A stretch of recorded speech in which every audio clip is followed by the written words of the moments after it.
কেউ যদি তোমারে বলে যে আমি সব জানি, তুমি 2 আঙ্গুল দেখিয়ে বলো তুমি কিচ্ছু জানো না, তোমার শিখার অনেক বাকি। জাননেওয়ালার উপরও জাননেওয়ালাও আছে, ঠিক কিনা?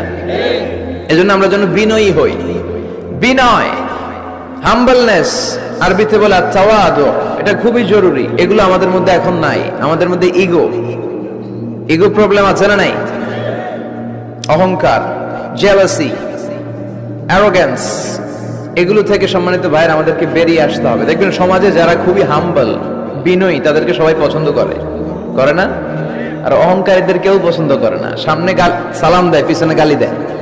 কথা বলেন? এজন্য অহংকারী হবেন না, বিনয়ী হবেন। বিশ্বনবী বলছেন, আল্লাহ আপনি আমারে বিনয়ী বানান, আপনি আমারে ধৈর্যশীল বানান, আপনি আমারে শুকর গুজার বানান। আমার চোখে আল্লাহ আপনি আমারে ছোট বানান, মানুষের চোখে আপনি আমারে বড় বানান। পড়েন আমিন।